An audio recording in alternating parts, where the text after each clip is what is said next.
markaad u jaajuusaysay maxaad aaminsaneed adigu markaad u jaajuusaysay ma lacag ka qaadaad islahayd maxaad aaminsaneed jaan kulligu shaqada waa la iga dalbaday waana fuliyay nimankani dadka Soomaaliyeed bay afgooyeen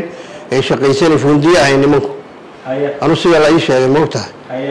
barnaamijkaas waxa la yiri dadka Soomaaliyeed fundiyada heeda guryaha dhisaysay afgooyeen iyagoo gaalo ah wadankooda ka soo tageen dagaal way nagu hayaan sida darteed dadkaas ma aragtay inaan target sanaan rabnaa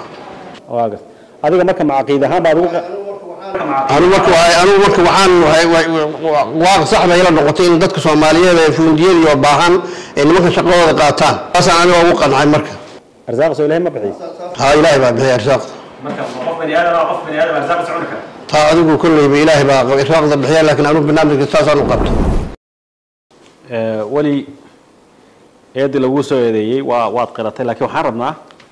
inaad faahfaahiso balse wax u dhaceen muddada shabaab la shaqeynaysay kow saad ula shaqeynaysay waxyaabaha aad u qabanaysay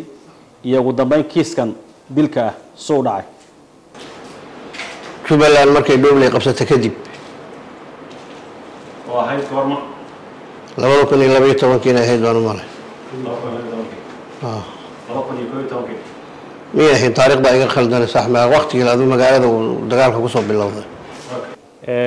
ka hor ma la shaqeynaysay mise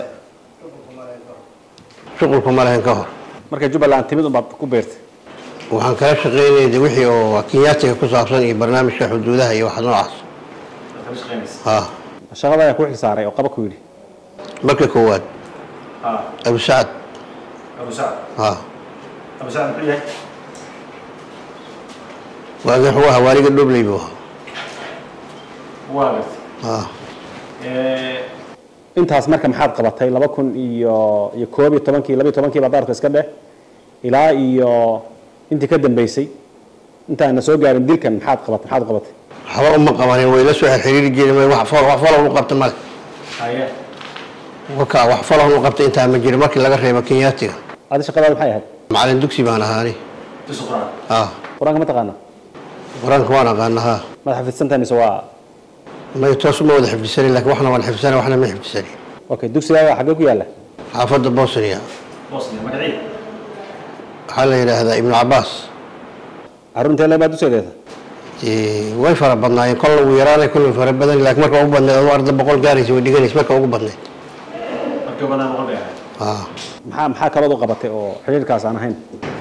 waa magaalada kale iyo agagaarkeeda wax ka dhacan waa la soo weydiin jiray waxa aan ka ogahay nooga sheegi jiray maxaa kamid ah xiriirka soo weydiiyeen bashay dagaalada